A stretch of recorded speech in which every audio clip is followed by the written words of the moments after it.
Christina turned sharply, her eyes locking onto Lucien, who stood behind her. His face was pale as if he'd just seen a ghost. The phone had barely clicked off before he seized her hand. Christina, who's emigrating? Her expression remained composed. Just a classmate. She's moving abroad and wanted to meet up before leaving. Lucien stared at her uncertain, but his arms encircled her, pulling her close. I thought it was you. Don't scare me like that again. Christina curled her lips faintly. It's just emigration. Why are you acting like it's the end of the world? His heartbeat thudded loudly against her. Christina, you know my family background, 3 generations in the military. We can't leave the country. He hesitated for a moment before adding, if I ever make you unhappy, you can hit me, yell at me, even abandon me, but you can't emigrate. If you leave, I'll never be able to find you. That would destroy me. Enveloped in his arms, Christina gave a slight smile. I understand. Perhaps his instincts warned him, for in the following days, Lucien shadowed her like a second skin. Even when a friend opened a new club and invited their group to celebrate, Lucien insisted she accompany him, with his vigilance blocking her every move. Christina postponed her plans to visit the immigration office and obediently followed him to the club. The private room buzzed with energy as they entered. Lucien's friends flocked around her. Christina, relaxed today. We know you like quiet. So we changed the music to classical piano and cleared the place for you. That's right. Lucien made sure everything suits your taste, even the desserts. Come sit here. We washed and cut the fruits already. Lucien frowned at their enthusiasm. Since when did you all become so attentive? One of them grinned. Who doesn't know you treat Christina like treasure? If we don't spoil her too, how can we hang out with you?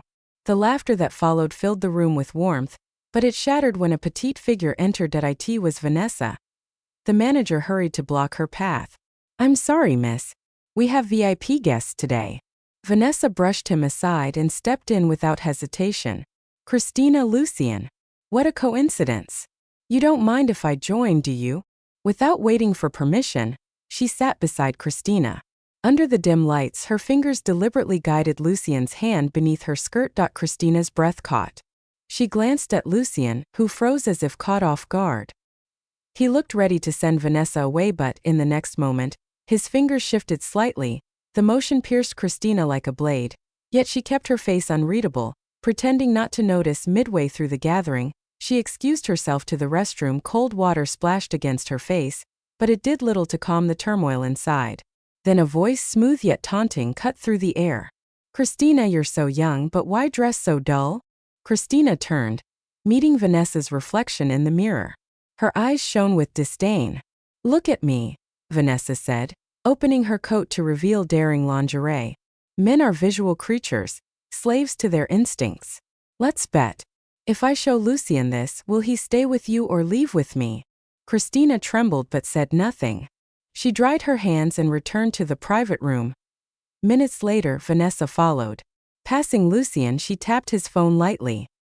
He glanced at the screen, and though it showed only one short message, his Adam's apple bobbed. Slipping the phone back into his pocket, he stood abruptly. Christina, I need to make a call. Wait here. I'll be back soon. Before Christina could respond, he walked out. Moments later, Vanessa trailed after him. The ache in Christina's chest grew unbearable, twisting into something sharp and cold. But her expression remained smooth. She vowed silently. If Lucien thought he could betray her without consequence, she would drag him into an abyss even darker than the one he'd cast her into. Night fell, yet Lucien never returned. The atmosphere grew uneasy, and one of the friends finally spoke. Let's take Christina home. Lucien might be tied up with something urgent. Urgent? Christina nearly laughed. What could be more urgent than Vanessa? She said nothing and quietly left. On the way out, she realized she'd forgotten her bag and returned to the private room. Voices floated through the door. She's finally gone. Any longer and I would have cracked. How does Lucien keep up the act with her? Christina's feet felt nailed to the ground. The voices inside continued without pause. Is Lucien and Vanessa still not done? It's been 5 hours already? Why rush? Lucien's a beast and Vanessa's irresistible. They won't stop until they're completely spent. But doing it right next door? That's a bit much. I even heard moaning earlier. Good thing I turned up the music just in time. Or his wife might have caught on.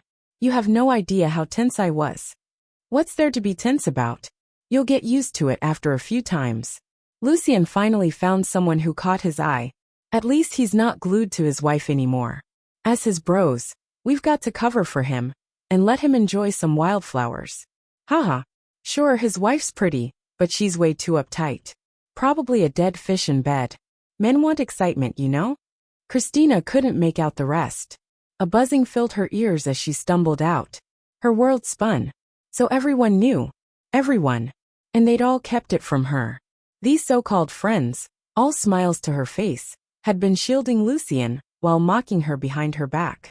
It felt as if an invisible hand had reached into her chest and ripped her heart apart.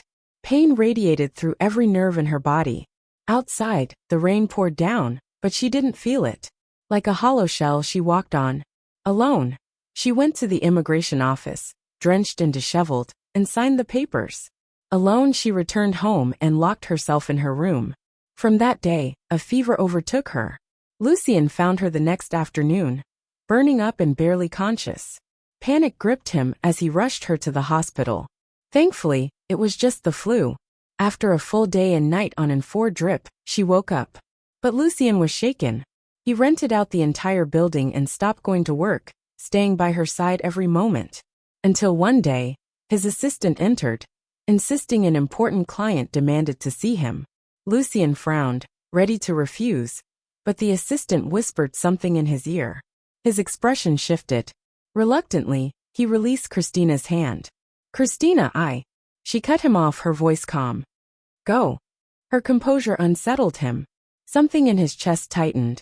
He noticed her distant demeanor but brushed it off. She had just been ill. He was overthinking it. He left instructions for the nurse to take care of her and promised to return soon. 3 days passed, but Lucien didn't come back. Instead, Christina's phone rang. Vanessa's voice dripped with triumph. Christina, guess what? I'm pregnant. I'm going to be a mom. And the father is your husband. He's been taking care of me non-stop these past few days. He carries me everywhere, even feeds me himself. Oh, and the doctor said it's safe to make out at 3 months. He was so excited he couldn't stop. We tried dozens of positions that night. I was exhausted, but it felt amazing. I loved it. Oops, I might have said too much. You're not mad, are you? Don't blame Lucien. After all, his baby is more important than your fever, right? Vanessa's words were venomous, meant to shatter her. But maybe Christina had already gone numb. Not a single tear fell. She didn't speak. Didn't ask. Quietly, she pressed the record button thinking, Lucien, I can't wait for you to hear this. The day Christina was discharged from the hospital happened to be her birthday. A double celebration. Lucien spared no expense, booking the most luxurious hotel in the city to throw her a grand birthday party. The extravagance left the guests in awe. Lucien's group of friends even prepared thoughtful gifts for her. But Christina remained indifferent. After what had happened, she couldn't bring herself to like any of them. They didn't think much of it, merely assuming she was still weak from her illness. Soon, it was time to cut the cake and make a wish. Lucien stood behind her, wrapping his arms around her waist. Guiding her hand to slice the cake, he asked softly, Christina, it's your birthday today. What do you wish for? In the past, she would have shaken her head and said nothing. Back then, having his love had felt like enough. But now her desire was clear. To leave him and never see him again. She lifted her eyes to meet his affectionate gaze. If I make a wish, will you really make it come true? Lucien paused, then smiled tenderly. Of course. Christina smiled back, but the warmth didn't reach her eyes. In that case, I have 3 wishes. His smile deepened, full of indulgence. All right. Tell me what you want, and I'll give it to you. Christina turned and pulled a blank sheet of paper from her bag. My first wish is for you to sign this paper. The room fell silent. Gasps echoed among the guests. Everyone in their circle knew that people of their status avoided signing blank documents at all costs. It could be catastrophic if someone used it against them. Lucien was meticulous by nature. Signing this would be madness. Yet, to everyone's astonishment, he merely smiled and signed the paper without hesitation. There, it's done, he said, his tone affectionate. Christina gripped the paper tightly, her heart finally easing. With his signature, she could draft the divorce papers. From this moment on, she would be free.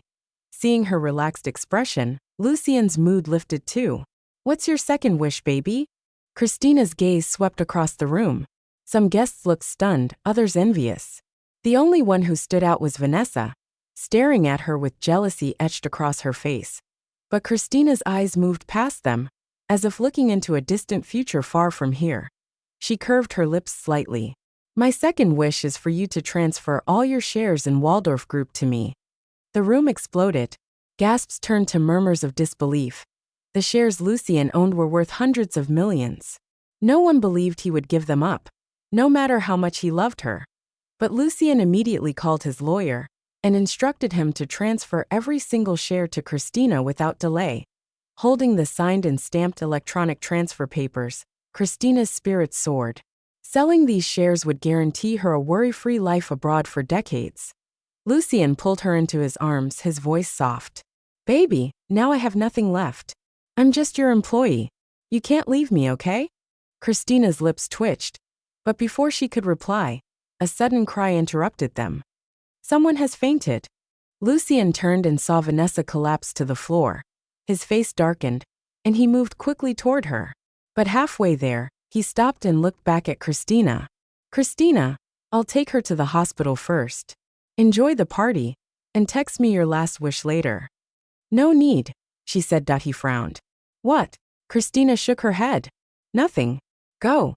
She watched as he carried Vanessa out hurriedly. Christina smiled faintly. Lucien, I don't need you to grant me my third wish, because my final wish is to leave you forever. In 3 days, I'll make it happen.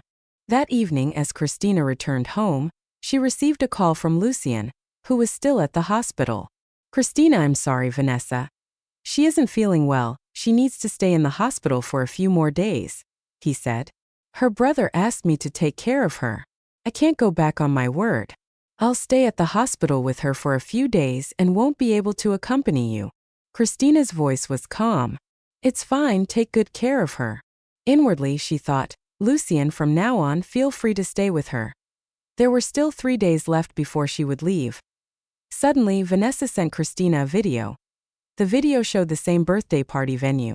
Vanessa was wearing a princess dress, a crown on her head, standing in the middle of a pile of gifts.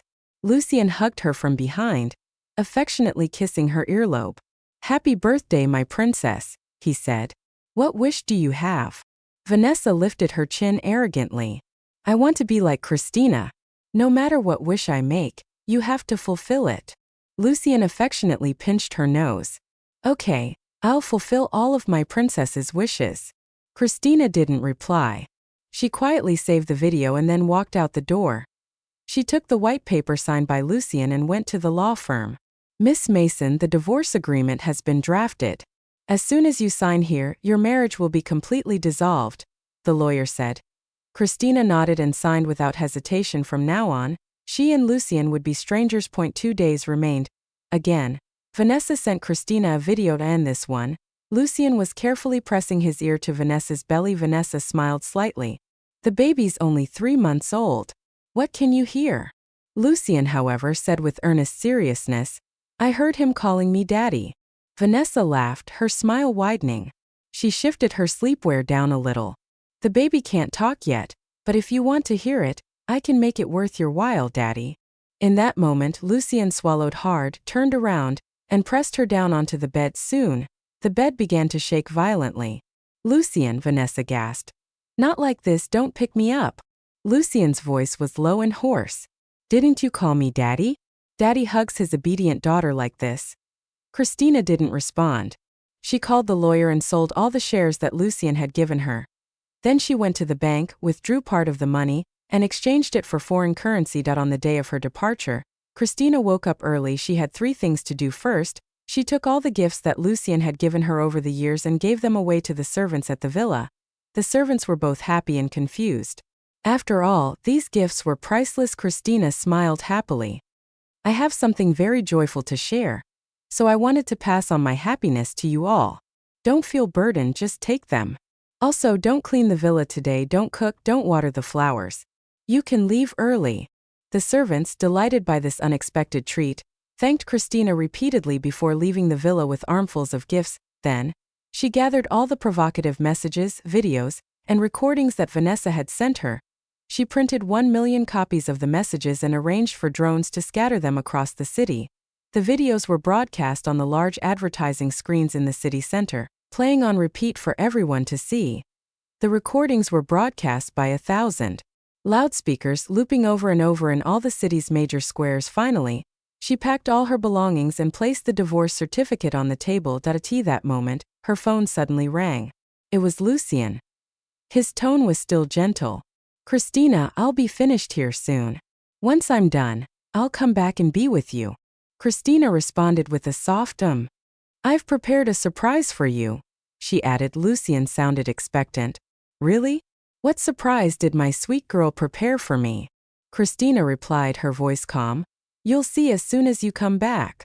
Perhaps if the timing was right, he would even see it on the way back. The messages, the videos, and the recordings. Lucien eagerly hung up the phone, but Christina, with her packed suitcase in hand, walked straight out the door. On the tree-lined path, she ran into a few neighbors. They greeted her warmly. "Christina, are you going on a trip?" Christina smiled and nodded in response. "Yes, I am." But she wouldn't be coming back. The sun was perfect today. Christina, suitcase in hand, got into the car and headed for the airport without looking back.